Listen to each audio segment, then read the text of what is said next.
The California sun beat down, not with a gentle warmth, but with the full, unapologetic heat of a summer afternoon in the early 1960s. Dust swirled around the edges of the movie set, kicked up by hurried footsteps and the occasional rumble of a prop truck. This wasn't just any movie set. This was a spectacle. A mini-city built to capture the magic of Hollywood. And right in the middle of it all, a young boy with eyes as bright and sharp as any camera lens was plotting. His name was Kurt Russell. And he was 6 years old. Almost 7. He wasn't supposed to be plotting, not exactly. He was supposed to be waiting patiently by his dad, Bing Russell, who was an actor himself, busy in a scene just out of Kurt's view. But patience wasn't exactly Kurt's strongest suit. His mind, buzzing like a trapped bee, was always looking for an adventure, a secret mission, or at the very least something to poke with a stick. Today's mission, however, was stick-free. It involved a target much grander, much shinier, and infinitely more famous than any old stick.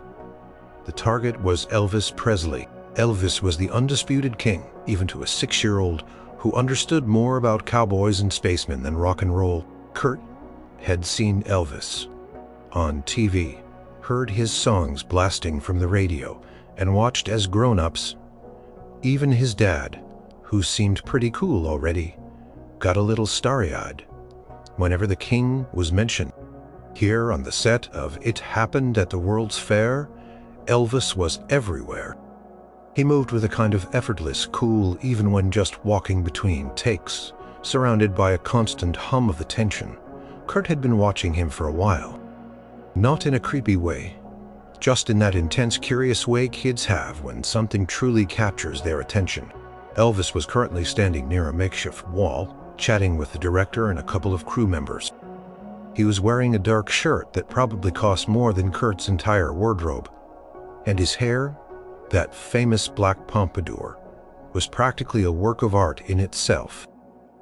He looked serious, listening intently, occasionally nodding his hands in his pockets. Most kids would be intimidated, most adults were for that matter, but Kurt wasn't most kids. He saw a man, a big man, yes, but still just a man. And that man's shin, for some reason, looked incredibly kickable. It wasn't malice, not a speck of it.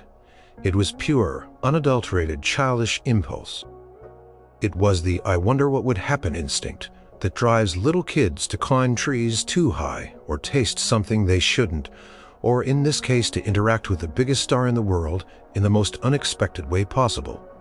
Kurt had already scoped out the perimeter. The director and crew were focused on Elvis taking notes, laughing at something he just said. Their backs were mostly to Kurt, or they were looking at their clipboards. His dad was still busy. The path was clear. His heart started to thump a little faster, a tiny drum solo against his ribs. This was it, the moment of truth. He took a deep breath, the dusty air filling his lungs. He felt a tingle of excitement, a little spark of pure, unbridled, childish rebellion. He imagined the reaction, though he couldn't quite picture it. Would Elvis get mad? Would he laugh? Would he even notice? He started to walk slowly at first, then picking up speed. A stealthy approach as if he were a tiny, determined commando. Kept his eyes locked on the target. Elvis's left shin just above the ankle. It looked strong, solid, a good target. Elvis was still talking, gesturing slightly with one hand as he made a point. He was completely unaware of the small blonde-haired missile rapidly approaching him. The conversation was about camera angles, about the next scene, about the logistics of making movie magic. It was important adult talk, the kind Kurt usually tuned out, but today he was tuned in, focused with laser precision. He was almost there, just a few more steps. Could hear Elvis's voice, now a deep, resonant rumble. Surprising soft in person. The crew member adjusted his cap. Nobody saw Kurt. Nobody. He wound up a small, quick movement. His leg, short but surprising aid, no-gagged. With a satisfying, dull Ford, the sound was shockingly loud in the sudden, stunned silence that followed. It wasn't the sound of a major impact, not like a baseball bat, but rather the unmistakable sound of a small foot connecting with a large shin bone. And then everything stopped. Elvis froze. His sentence hung unfinished in the air.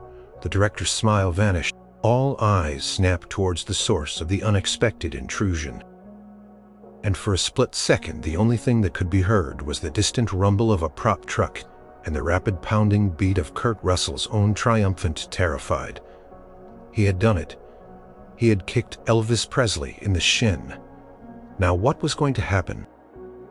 The silence that followed the thwack was heavier than any stage curtain. It hung thick and suffocating, trapping the breath in everyone's lungs. For a single agonizing second, time itself seemed to stop on the bustling movie set. The sun, which moments before had been a cheerful accomplice to Kurt's mischief, now felt like a spotlight, highlighting his small, frozen form, next to the towering figure of Elvis Presley. Elvis, for his part, remained perfectly still. His hand was still half raised. Mid-gesture, his mouth slightly open. Mid-word, his eyes, though, were wide. They flicked down to his shin, then back up to Kurt, a bewildering mix of shock and utter disbelief swirling in their depths. Then, slowly, almost dramatically, Elvis's loops began to perceptible tremor ran through his body. His brow furrowed, and Kurt braced himself. This was it. The king was going to roar. He was going to turn purple with rage. He was going to yee-woo. It was a sound that defied description. A high-pitched, almost operatic yelp that started somewhere deep in Elvis's chest, climbed rapidly up his throat, and exploded out of his mouth. It was the sound of a man who had just stepped on a rogue Lego brick in bare feet, or perhaps accidentally sat on a very large, very angry wasp. It was utterly, unexpectedly, ridiculously undignified, and then the yelp morphed. It started as a choked gurgle, then a series of sputtering coughs, and finally a sound that made every single person on set gasp.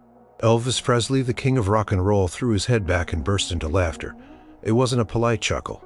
It wasn't a forced laugh to save face. It was a full-bodied, booming, knee-slapping, or rather, shin-holding, guffaw. His entire frame shook with his usually impeccable pompadour threatened to unravel as he leaned forward, clutching his injured shin with one hand, while the other smacked his thigh. Tears started to stream from the corners of his eyes, not from pain, but from sheer, uncontrollable mirth. "Oh, Lord above!" he gasped between peals of laughter, his voice thick with amusement. Did you just kick me?" He looked down at Kurt, his face a contorted mask of hilarity. His eyes, though still teary, were now sparkling with a mischief that nearly mirrored Kurt's own. Kurt, who had been bracing for a thunderous rebuke, blinked. His small jaw dropped. He had imagined a lot of reactions: anger, confusion, maybe even a stern lecture. But this was utterly, gloriously, mind-bogglingly priceless. The director, initially frozen in horror, let out a nervous snort that quickly turned into a suppressed giggle. Crew members who had gone rigid started to relax, a wave of relieved chuckles rippling through them. A few, unable to contain themselves, outright laughed, their shoulders shaking. The tension, which had been thick enough to cut with a knife, evaporated like morning mist under the blazing sun. Elvis straightened up slightly, still shaking with laughter, wiping a tear from his eye. He bent over a little wobbly and put his hands on his knees, peering closely at Kurt. "Well, I'll be, son, you got quite the little boot on you. Felt that clean through my Graceland-bound socks." Kurt, finding his voice somewhere between awe and mild embarrassment, mumbled, I just wanted to see what would happen." Elvis snorted, a new wave of laughter bubbling up. This wasn't bad. This was actually kind of amazing. He hadn't gotten yelled at. He hadn't gotten in trouble. Just then, Bing, Russell, Kurt's dad, rushed into the clearing, his face a mask of panic. He'd heard the strange yelp, the booming laughter, and the sudden shift in atmosphere. "Kurt, what in the world, Elvis, are you all right?" Bing looked between his son, who suddenly seemed to shrink a little under his father's gaze, and the still chortling king of rock and roll. Elvis waved a dismissive hand, still grinning. "Bing, my friend, your boy here just gave me the wake-up call of the century. He's got spirit, that's for sure." He winked at Kurt, didn't even flinch when he connected straight shot, kid. Bing's face, initially pale with dread, slowly began to regain some color. He looked at Kurt, who was now beaming, and then back at Elvis, who was still rubbing his shin with a theatrical grimace, but his eyes were full of warmth. "Kurt Bing," said his voice a mix of relief and lingering disbelief, "you apologize to Mr. Presley right this instant. That was very rude." Kurt, still basking in the glow of Elvis's unusual reaction, mumbled, "Sorry, Mr. Presley," but there was no real sorrow in his voice. He was too busy, feeling a strange sort of triumph. He had dared and the world hadn't ended. Elvis just chuckled again, a deep rumbling sound that filled the air. "No harm done, Bing. No harm done at all. In fact," he said, looking at Kurt with a newfound curiosity, "I think that might just be the most memorable thing that's happened on this set all week." Paused, then added with a theatrical sigh, "Though I suppose my shin might disagree come morning." The crew started to buzz, the laughter fading into excited murmurs. King had been kicked in the shin by a kid, and his reaction was not anger, but pure, unadulterated amusement. It was a story that would be told for years. And for Kurt Russell, it was just the beginning of a truly unforgettable encounter. Bing Russell, though relieved by Elvis's good-natured reaction, still felt a blush creeping up his neck. He was a professional, a character actor trying to make his mark in Hollywood, and his 6-year-old son had just assaulted the biggest star on the planet, even if Elvis was laughing it off. It didn't look great. "Kurt, really, that was completely out of line," Bing said, pulling his son closer, his voice firm but low enough so as not to cause more of a scene. Turned to Elvis, whose grin was still plastered across his face. "Elvis, I am so incredibly sorry. I don't know what got into him. He's usually not well. He's adventurous, but he's never been deliberately aggressive." Elvis waved his hand again, a gesture of dismissal. "Relax, Bing. Honestly, it's fine. My shin's a little startled, but it'll live. And adventurous is certainly one way to describe it." He looked at Kurt, who was trying to look contrite but couldn't quite hide the sparkle in his eyes. "So, little man, you just wanted to see what would happen. No hard feelings, no secret mission from your spy agency." Kurt shook his head, still a little shy under the king's direct gaze. "No, I just, don't know." He finally managed to look up at Elvis properly. It looked like a good kick. Elvis let out another hearty laugh, a sound that warmed the air. "A good kick," he says. "Well, you certainly got that right. Solid contact, perfect aim. You could be a kicker for the NFL, kid." He paused, then added, his voice softening, "But next time, maybe aim for a football, not a person's leg." Kurt nodded earnestly. "Okay, sorry." This time, the apology felt a little more genuine, mixed with the lingering thrill of his daring act. "It takes a lot to surprise me these days," Elvis mused, rubbing his shin playfully. "That's some that did it. I mean, one minute I'm talking about camera angles, the next I'm wondering if I've got a robed squirrel attacking my leg." He winked. The director, a man named Gene, stepped forward, a smile still twitching on his lips. "Well, Elvis, that's certainly one way to break the ice with a young cast member for our next movie." He chuckled, remembering that Kurt was indeed going to have a small part in a later film with Elvis. "Though I wouldn't recommend it for future co-stars, Kurt." Kurt's eyes widened slightly. He had forgotten, in his single-minded pursuit of the shin, that he was actually going to act with Elvis in a later film, though this current one was just a set visit.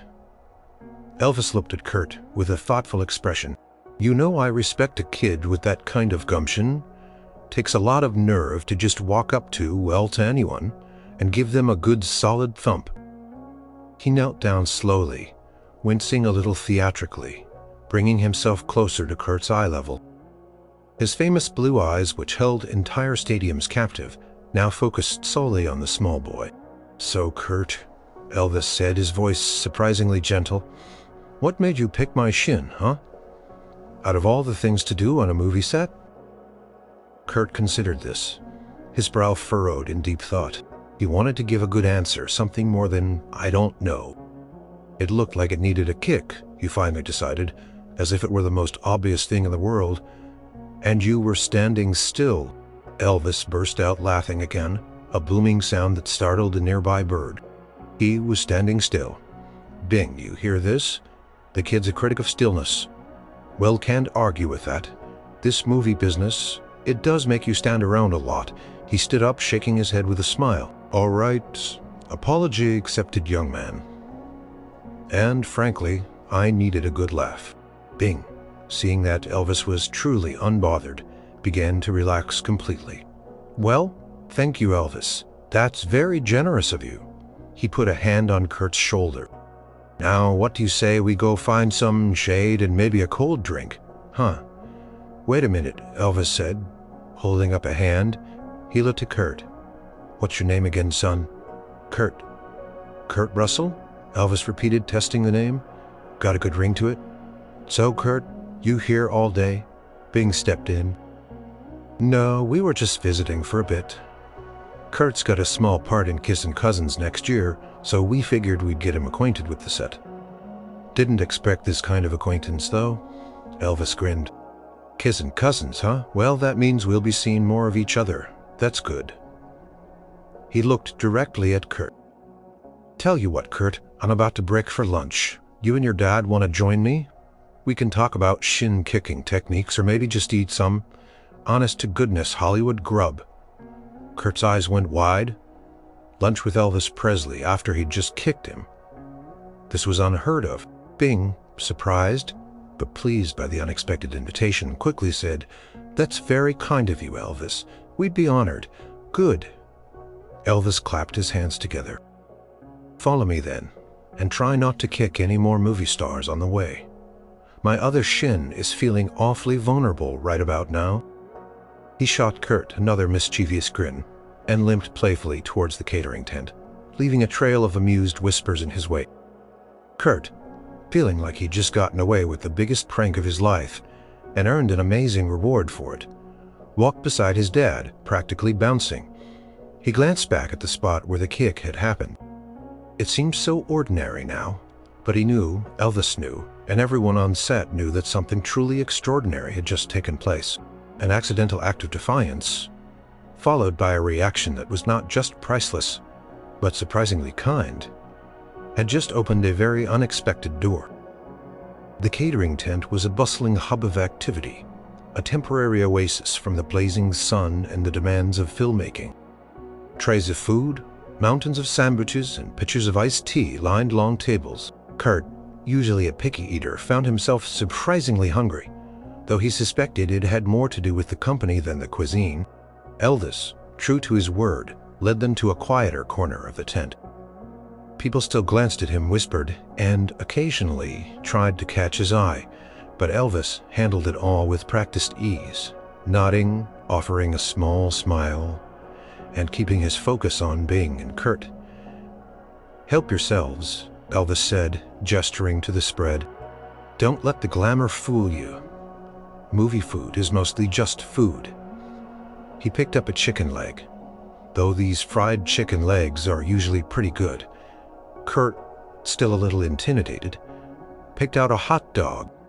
Bing, ever the polite professional, made small talk about the film's progress and the challenges of shooting in the desert heat. But Elvis kept turning his attention back to Kurt. "So, Kurt, your dad tells me you're going to be an actor too, that right?" Elvis asked, taking a bite of his chicken. Kurt nodded, his mouth full of hot dog. HM. My dad says it's fun." "It can be," Elvis agreed. "Lots of waiting around, though, and sometimes you gotta do silly things like sing to dogs." He grinned, hinting at a scene he'd recently filmed. Kurt giggled. "Did you really sing to a dog?" "Sure did, and the dog looked at me like I was crazy." Elvis said, his eyes twinkling. "So, you've been on sets before?" "Lots," Kurt replied. "Dad takes me sometimes. I like watching the cameras." The cameras, huh? Stars are okay, but the cameras are like big eyes that watch everything, and the boom mics are like giant ears. Elvis looked genuinely amused. Big eyes and giant ears. I like that, kid. You got a good way of looking at things. Most folks just see a bunch of equipment. He leaned back in his chair, suddenly looking less like a superstar and more like a friendly uncle. So tell me, besides kicking shins and watching cameras, what else do you do for fun? Kurt recounted tales of backyard adventures, imaginary battles, and the endless pursuit of mischief that filled a 6-year-old's day. Elvis listened intently, occasionally interjecting with a laugh or a question seeming genuinely entertained. He even shared a few stories of his own childhood in Tupelo, Mississippi. Stories of playing in the dirt, climbing trees, and getting into harmless scrapes. Sounds like we weren't so different, you and me, Elvis mused, a faraway look in his eyes. Always looking for an adventure, even if it was just in our own backyard. Bing watched this unlikely interaction unfold, a quiet smile on his face. He'd expected Elvis to be polite, maybe even briefly chat with Kurt, but this genuine connection, this easy camaraderie, was truly unexpected. Elvis wasn't just tolerating Kurt. He seemed to genuinely enjoy the boy's company. When lunch was over, Elvis had another scene to shoot, but before he left, he turned to Kurt. Hey kid, you know sometimes this waiting around gets a little dull. If you're going to be here another day, why don't you come hang out? You can tell me more about those giant camera eyes. Or, he added with a twinkle in his eye, we could work on your aim. Just kidding. He ruffled Kurt's hair. Sure thing, unless your dad has other plans for you, Bing. Elvis looked at Bing, raising an eyebrow. Bing smiled warmly. No, Elvis, that would be wonderful, thank you. Kurt would love that. And so for the next 2 days, an unlikely routine began. During breaks, while Elvis wasn't needed for a shot, he'd seek out Kurt. Sometimes they'd just sit and talk in the shade. Other times, Elvis would show Kurt around the set, explaining how things worked. He'd point out the different cameras just as Kurt had described them. The boom mics, the lights. He'd introduce Kurt to crew members, treating the boy not as a nuisance but as a valued companion. Kurt in turn lost his initial shyness. He discovered that Elvis, the king of rock and roll, was also just a regular guy who liked jokes, enjoyed a good story, and seemed surprisingly patient. With a curious kid, he was nice and funny. One afternoon, Elvis was practicing a few dance moves. For a scene, he moved with that fluid, iconic grace, his hips swaying, his feet tapping. Kurt, sitting nearby, watched with fascination. Elvis caught his eye. Think you can do that, kid? Kurt tried clumsily, attempting to mimic the moves. His small body nowhere near as coordinated as Elvis's. He stumbled, giggled, and nearly fell over. Elvis laughed, a pure, uninhibited sound. Well, you got enthusiasm. That's half the battle. Here, try this. He slowed down a simple step, demonstrating it slowly, patiently. Kurt tried again, a little better this time. It was a small moment, just a few minutes of shared laughter and movement, but it solidified something. It was no longer just about the kick or the priceless reaction. It was about shared time, genuine interest, and the blossoming of an unexpected friendship between a global superstar and a spirited 6-year-old boy. The shin kick had been the explosive start, but the quiet moments, the shared laughs, and the patient lessons were what truly built the bond. The days melted into a routine that felt both ordinary and utterly magical to Kurt. Every morning, after arriving on set with his dad, his first mission was to find Elvis. And every day, Elvis seemed genuinely pleased to see him, a broad smile spreading across his face whenever he spotted the small blonde head bobbing through the crowd. They were simple, quiet pockets of time stolen from the organized chaos of a movie production. During a lunch break, instead of heading back to his trailer, Elvis would often invite Kurt to join him at a small shaded table. One afternoon, Elvis had a guitar with him, tuning it for a scene. Kurt's eyes lit up. "Hank, can you really play that thing?" Kurt asked, mesmerized by the glint of the strings. Elvis chuckled. "Well, some folks say I can want to learn a chord." Kurt nodded eagerly, pulling up a chair. Elvis adjusted his grip on the guitar, his large hands looking surprisingly delicate as he positioned them on the fretboard. "All right, this is a C chord. See, 3 fingers like this." He showed Kurt where to place his small fingers, guiding them gently. Kurt's fingers were too short, too weak to properly press down the strings and make a clean sound. The notes buzzed and died.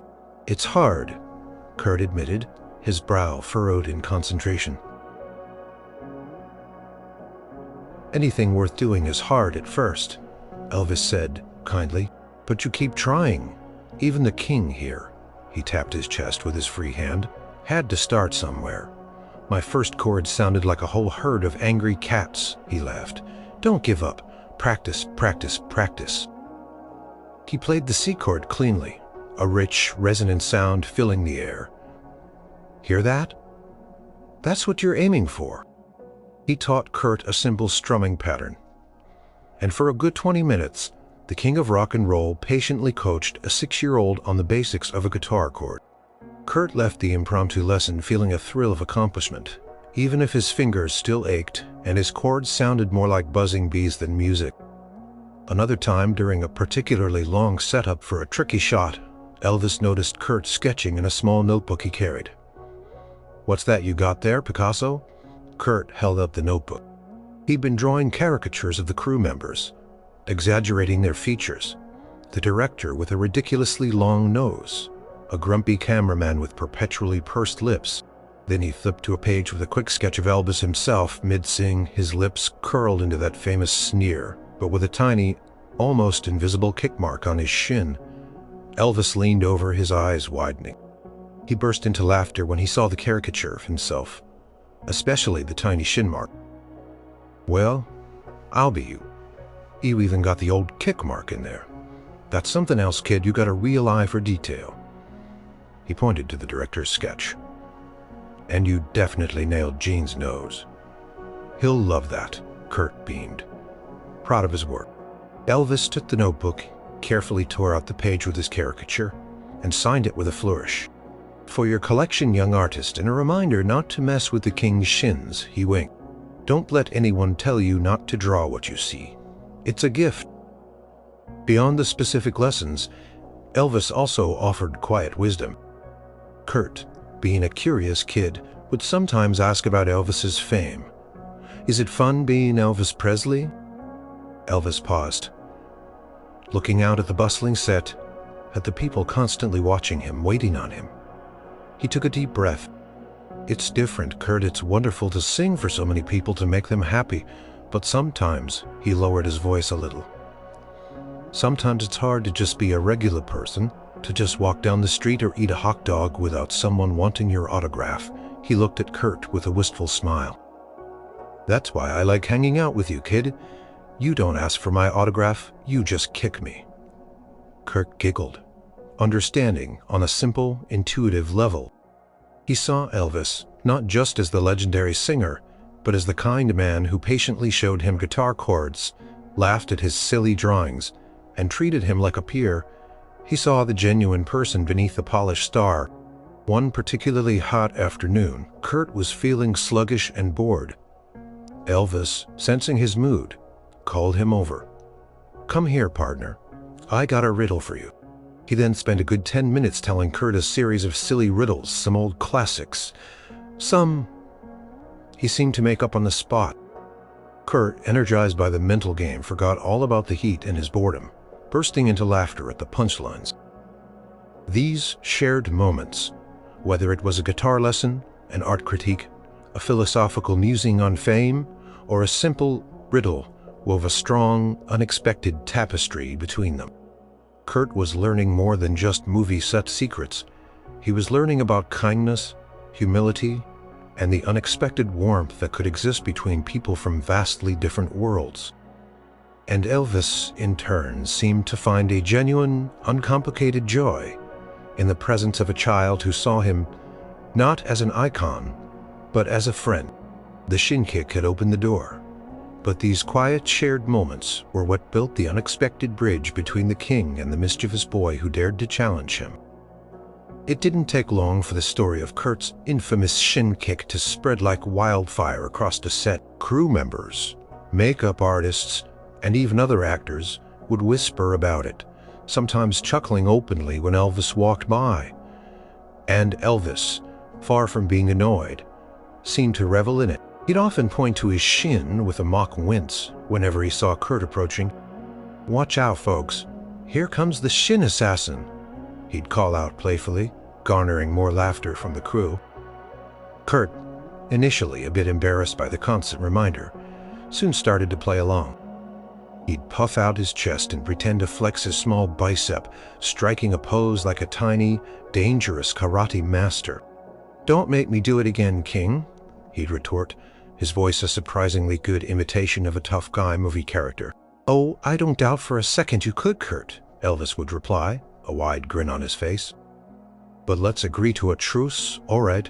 My shins have suffered enough for art." The shin kick became their secret handshake, their inside joke. It was the unconventional origin story of their unusual friendship, a reminder that their bond was forged in laughter and unexpected moments, not through formal introductions or polite pleasantries. Set them apart, marking their connection as something unique. On a set where interactions were often fleeting and superficial, people on set started to notice the depth of their bond. It wasn't just a superstar humoring a kid, there was genuine affection there. They'd often see Elvis and Kurt huddled together during breaks, Elvis patiently explaining a camera lens or a lighting setup, or Kurt showing Elvis a new drawing. One afternoon, a photographer from a major fan magazine was on set, snapping candid pictures of Elvis. Caught Elvis and Kurt sitting together, Elvis strumming his guitar softly, while Kurt leaned against his leg, listening intently. The photographer, a seasoned veteran, saw the genuine warmth in Elvis's eyes as he looked at the boy. He aimed his camera, knowing he had something special. Later, the photographer approached Elvis. "Mr. Presley, that's a wonderful shot of you, and the young man, who is he?" Elvis smiled. "That's Kurt Russell. He's going to be an actor just like his dad, Bing." He paused, then added with a chuckle, "He's also the only person on this set brave enough to kick the king of rock and roll right in the shin." The photographer's eyes widened. "He what?" Elvis recounted the story, exaggerating the yelp in his dramatic reaction for effect. The photographer, initially skeptical, soon found himself laughing along with Elvis. "And you weren't mad?" he asked, amazed. Meh. How can you be mad at a kid with that kind of spirit?" Elvis shook his head, a fond look in his eyes. "Besides, it was funny, real funny, made my whole day." The story, complete with the anecdote of the kick, eventually made its way into the magazine, painting a picture of Elvis, not just as a global icon, but as a kind, approachable man with a great sense of humor. For Kurt, it cemented his unlikely fame on the set, turning him into a minor celebrity in his own right. The playful jabs about the shin continued. If Kurt was running too fast, Elvis would pretend to shield his legs. If Kurt was too quiet, Elvis would ask, "You planning another sneak attack, little viper?" This running gag served a purpose beyond just humor, provided a constant, light-hearted reminder of the unique foundation of their friendship. In a world full of adulation and sycophancy, Kurt's initial impulsive act had been utterly genuine and unexpected. Elvis's reaction had been equally genuine, reflecting his true nature rather than a carefully cultivated public image. It was a refreshing honesty that both of them seemed to appreciate. As the weeks passed and the filming neared its end, the bond between the famous star and the 6-year-old boy grew stronger. Kurt was no longer just the kid who kicked Elvis. He was a friend, a confidant, a source of unvarnished honesty and simple joy for a man who often lived in a gilded cage of fame. And for Kurt, Elvis was no longer just the king. He was a mentor, a playmate, and a reminder that even the biggest stars could be just regular, kind people. The shin kick, once a shocking act, had become a beloved legend, a symbol of a friendship born out of an absurd, priceless moment. One morning, the usual buzz on set felt different, tighter. There was an urgency in the air, a sense of quiet frustration. The scene they were trying to shoot involved a complicated crane shot and a large group of extras, and things just weren't clicking. Tempers, usually well controlled, were beginning to fray around the edges. Kurt, typically oblivious to the adult anxieties, started to feel the tension too. The easy laughter was gone. Elvis, usually so jovial during breaks, looked serious, rehearsing his lines over and over, his brow furrowed. The director was snapping commands, his voice sharp. Kurt found himself feeling a bit lost. His usual routine of finding Elvis and hanging out was disrupted by the constant calls for quiet on set and the repeated frustrating attempts at the same scene. He wandered off, feeling restless and a little intimidated by the stern faces. He ended up near a prop truck out of the immediate line of sight and started kicking at a loose pebble with his shoe. He missed the easy rhythm of the past few weeks, the casual chats with Elvis. He missed the feeling of being special, of having a unique connection. Here, now he felt like just another kid getting in the way. Suddenly, a loud crash echoed across the set. One of the props, a flimsy set piece, had toppled over. Nobody was hurt, but it added to the general frustration. The director yelled. Elvis winced, and the tension ratcheted up another notch. Kurt instinctively flinched, pulling back further into the shadows of the truck. He felt a lump in his throat, an unfamiliar wave of worry washing over him. He wanted to go home. A few minutes later, he heard footsteps approaching. He peeked out cautiously. It was Elvis. He looked tired. His shoulders slumped, and there was a faint line of worry etched between his eyes.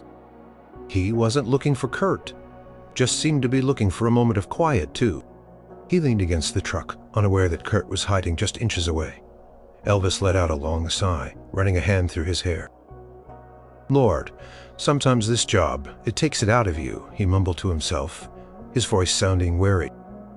Kurt, seeing Elvis look so un-king-like, so vulnerable, felt a strange pang.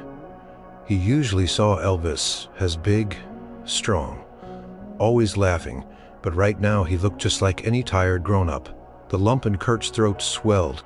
He wanted to make Elvis laugh again, to chase away the tired look. He thought for a moment, then, gathering his courage, he pushed himself out from behind the truck. Hey, Elvis, he said quietly. Elvis started, clearly surprised. He straightened up, his eyes widening when he saw Kurt. Well, look what the cat dragged in you. Okay there, champ. What's with the long face? His voice was still a little strained, but the immediate concern for Kurt was clear. Kurt shuffled his feet.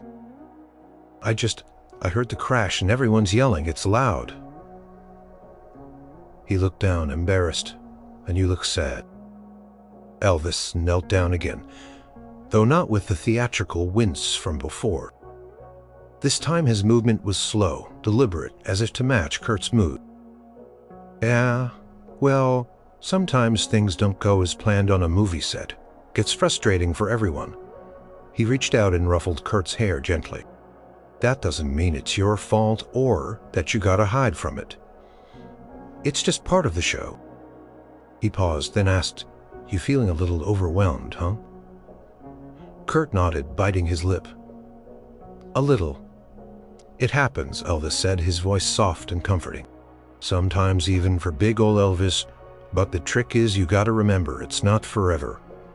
This moment of frustration, it passes, and you gotta remember why you're here. To make something good, to tell a story. He looked around the set, then back at Kurt. Taking a breath, Elvis said, demonstrating with a slow, deep inhale and exhale, and finding something to laugh about, even when it feels like the whole world's trying to trip you up. He then paused, and a small mischievous smile started to play on his lips. Speaking of tripping up my shins, feeling awfully lonely today. You think it might need a good swift reminder of who's boss. He extended his legs slightly, a playful challenge in his eyes. Kurt stared at him for a second, Then a grin broke through his worried face.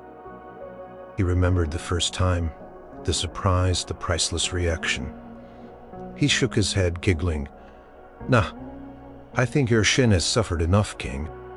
Elvis chuckled, a genuine warm sound that dispelled the last of the tension in Kurt. "Smart boy?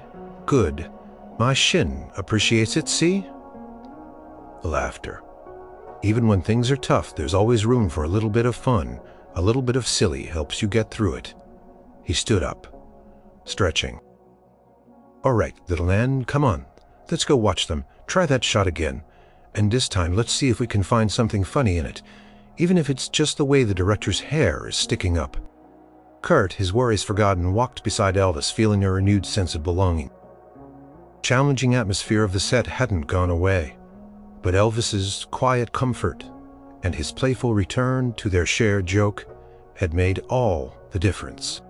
He had not only lifted Kurt's spirits, but in doing so, had also managed to lift his own. It was a small lesson in resilience, delivered by a king and received by a boy who was quickly learning the unexpected depths of kindness. As the days of filming dwindled, Kurt spent more and more time observing Elvis, not just as a friend, but as a silent observer of the superstar's life. He started to notice the subtle differences between the Elvis he knew, the kind, patient, often goofy man, and the Elvis the world saw. On set, when the cameras rolled, Elvis transformed. His movements became sharper, his voice richer, his famous charisma radiating outwards, captivating everyone. He was the king, effortlessly cool, every inch the idol, but as soon as the director yelled cut, the switch would flip. The energy would drain from him, replaced by a quiet weariness. He'd rub his temples, sigh, or just slump into a chair, his eyes scanning the crowd, almost searching for a moment of peace. Kurt noticed the constant demands. People always wanted something from Elvis: an autograph, a handshake, a quick word, a picture. Even during breaks, Elvis rarely had a moment to himself. He would always try to be gracious, signing every autograph, shaking every hand. But Kurt could see the strain in his eyes, the almost imperceptible sag of his shoulders. One afternoon, after a particularly grueling sequence of retakes under the hot sun, Elvis looked utterly spent. He retreated to his trailer, a rare moment of seeking solitude. Kurt, who had been sitting quietly nearby, watched him go. He knew Elvis was tired, not just from the acting, but from the constant performance of being Elvis Presley. Kurt thought about their conversations, about Elvis saying it was hard to just be a regular person. He remembered the shin kick and Elvis's genuine laughter, a moment where the guard had completely dropped. He wondered what he could do to make Elvis feel better even for a moment. He rummaged through his small backpack, pulling out his notebook and a handful of crayons. He sat down under a dusty tree away from the immediate hubbub of the set and started to draw. He wasn't drawing a caricature this time. He was drawing a picture of Elvis, but not the king on stage or the movie star. He drew Elvis with a big relaxed smile, sitting under a tree wearing a regular shirt with no crowd around him. In his hand, he drew a small, silly ice cream cone with 3 scoops of different colors. Something he knew Elvis had a fondness for. And of course a tiny, almost invisible band-aid on his shin. It was a simple childlike drawing, but it was drawn with deep care. When he finished, he colored it in carefully, making the ice cream scoops ridiculously bright. He walked over to Elvis's trailer, Feely and you. He knocked softly on the door. A moment later, the door cracked open. Elvis, still looking a bit drained, peered out. "Hey, Kurt, everything all right, kid?" Kurt held out the drawing. "I drew this for you." Elvis's tired eyes softened. He took the drawing, opened the door wider. He looked at it, his brow furrowed slightly in confusion at first, then slowly a genuine smile spread across his face, pushing away the lines of fatigue. He saw the relaxed figure, the silly ice cream cone and the tiny band-aid on the shin. "Well, I'll be," he murmured, his voice a little softer than usual. This is really something, Kurt," he chuckled. A low, warm sound, That's a mighty fine ice cream cone, and you got me looking mighty relaxed, which is a rare sight these days. He pointed to the Band-Aid, and you didn't forget the evidence, did you? He winked. It's you, not the king, Kurt explained simply. Just you. Elvis looked at the drawing again, then at Kurt. A profound understanding passing between them. He reached out and gently squeezed Kurt's shoulder. You know, Kurt, that might be the nicest thing anyone's ever said to me or drawn for me. Paused. Then added, this is going right up on my wall. In my trailer. He stepped back into the trailer for a moment, emerging with a slightly rumpled but clean handkerchief. He bent down. Here, kid, for your trouble. Keep drawing, you see things other folks miss. Kurt took the handkerchief, feeling a warmth spread through him. It was just a small piece of cloth, but it felt like a precious gift. He had managed to give Elvis a moment of genuine, uncomplicated happiness. A glimpse of himself that wasn't defined by the expectations of the world. He had seen the private reality behind the public perception, and he had offered a small, quiet comfort. Elvis, despite his lingering tiredness, seemed lighter. He even managed a playful nudge with his supposedly injured shin. Now, don't you go drawing any more pictures of me, looking so relaxed. All right, people will think I'm slacking off. But his eyes were full of gratitude. Kurt left the trailer feeling taller, the handkerchief clutched in his hand. He hadn't kicked Elvis this time, but he had offered something equally, if not more. He had offered a small piece of quiet, genuine connection. A reminder that even kings needed to be seen for who they truly were, beyond the dazzling crown. The final days of filming were a whirlwind. The energy on set was a mix of exhaustion and exhilaration as everyone pushed to get the last shots in the can. Cast and crew hugged, exchanged addresses, and made promises to keep in touch. Promises that in the transient world of filmmaking were often forgotten as quickly as they were made. Kurt, however, felt a pang of sadness. He hadn't anticipated he knew this special time with Elvis was coming to an end. Their informal, everyday hangouts would stop. He wouldn't be able to just wander over and chat or show off a new drawing or tease Elvis about his perpetually injured shin. On the last day of shooting, after the final cut had been called and cheers erupted, Elvis was quickly surrounded. Photographers flashed, reporters jostled, and fans, who always seemed to materialize out of nowhere, called his name. It was the full force of his stardom, a blinding, overwhelming spectacle. Kurt, standing by his dad, watched the commotion. He knew it would be impossible to get close to say a proper goodbye. He felt a familiar knot of disappointment in his stomach. Then, through the surging crowd, he saw it. Elvis somehow was looking for him. His eyes, usually scanning the sea of faces, narrowed, searching. When they finally met Kurt's gaze, a flash of recognition, then a warm smile spread across Elvis's face. Elvis, despite the clamor, started to move. He ducked under an arm, politely but firmly bypassed a reporter, and weaved his way through the crowd, heading directly for Kurt. People gasped, surprised by his sudden, focused trajectory.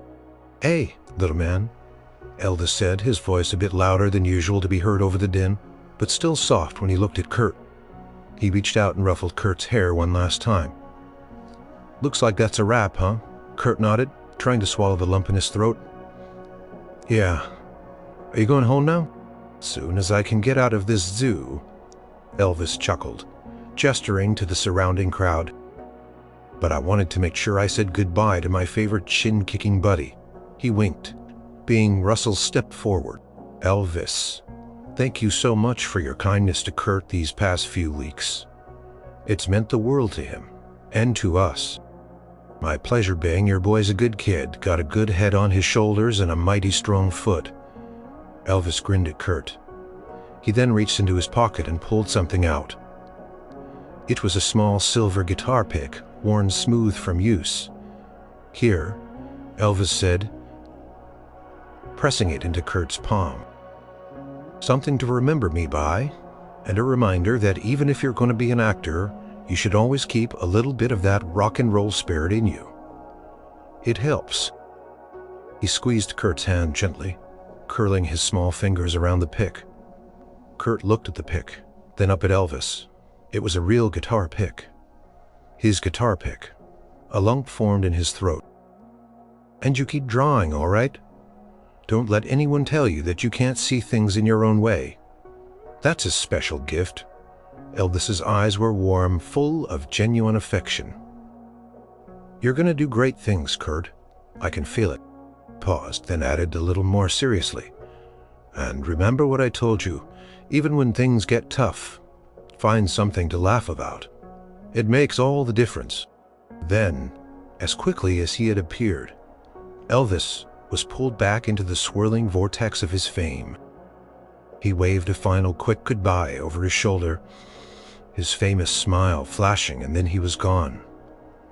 Swallowed by the crowd, leaving Kurt standing there, a small silver guitar pick clutched tightly. "He's right, son. That was a special thing." Kurt nodded, looking down at the guitar pick. It was a tangible piece of their unlikely friendship, a reminder of the kindness and laughter that had blossomed from a single impulsive kick. He knew he'd never forget this time. He'd never forget the king's priceless reaction, the patient lessons, or the unexpected warmth that had made his first real foray into the world of Hollywood an unforgettable, heartwarming adventure. The goodbye wasn't a sad ending, but a gentle closing of a chapter, leaving behind a profound and lasting impact. Years passed, then decades. The landscape of Hollywood changed, but some faces, some legends endured. Kurt Russell grew up.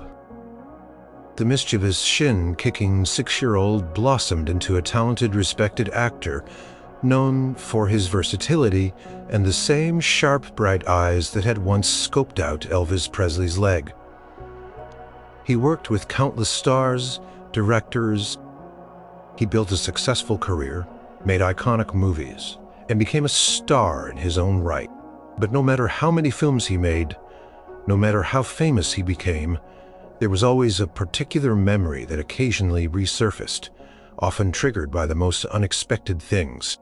A reporter digging through old archives might stumble upon the story and ask, "Mr. Russell, is it true you once kicked Elvis Presley in the shin?" Kurt would always smile, a genuine fond smile that reached his eyes. "Oh, that old story," he'd chuckle. "Yes, it's true, every word of it." And he'd recount the tale, often adding the detail of Elvis's priceless, high-pitched yelp and booming laughter, marveling even now at the king's good nature. "He didn't get mad?" the interviewer would inevitably ask, astonished. "Not a bit," Kurt would reply. "He just laughed, and then he invited me to lunch. It was one of the most incredible, unexpected reactions I've ever seen." He'd often add, it was the start of an unusual friendship. Actually, he was a really good man. Other times, it was a quiet, personal moment. He might be on a set watching a young, overwhelmed child actor, and he'd remember how Elvis had comforted him during a stressful day of filming. He'd remember the patience, the understanding, and the simple advice about finding a laugh, even when things were tough. He would then, almost instinctively, go over to the young actor and offer a kind word, a shared joke, a moment of calm amidst the chaos. He still had the small silver guitar pick Elvis had given him. It wasn't on display. It was tucked away in a special box with other cherished mementos. Sometimes he'd take it out, turning the worn metal over in his fingers, feeling the smooth edges, and memories would flood back. The hot California sun, the dusty set, the smell of movie magic, and the larger-than-life figure of Elvis. He remembered the guitar lesson, the struggle to form a C chord, and Elvis's patient encouragement. "Anything worth doing is hard at first. Don't give up." He remembered the drawing, the one he'd made for Elvis, depicting him as just a regular person, not the king, and the quiet gratitude in Elvis's eyes. He remembered the feeling of being seen, truly seen by someone who was constantly under the gaze of millions, and he remembered the shin. Not the pain of the kick, that was Elvis's, but the sheer audacity of it, The childish impulse that had opened a door to an incredible, heartwarming connection. That single mischievous act had unexpectedly set the stage for a bond that transcended fame, age, and status. Kurt Russell would go on to portray Elvis Presley in a critically acclaimed television movie years after the King's passing. He poured himself into the role, not just the songs and the moves, but the essence of the man. He'd known the kindness and the occasional vulnerability he'd observed as a child. He tried to capture the Elvis. He remembered the one who wasn't just a legend, but a genuine good person. And in a strange full-circle moment, the 6-year-old who kicked Elvis Presley in the shin eventually brought the King's story back to life for a new generation. The shin kick wasn't just a funny anecdote. It was a foundational moment. It taught Kurt, even at a young age, about the unexpected turns life could take, about the power of genuine human connection, and about the fact that even the biggest stars could be surprisingly down to earth. It was a lesson in kindness, humor, and the lasting impact of a truly priceless reaction. And sometimes, when he was alone, Kurt Russell would smile to himself, remembering that little boy, that big star, and the moment his small foot connected with a famous shin, kicking off not a conflict, but an extraordinary heartwarming friendship that echoed through the years.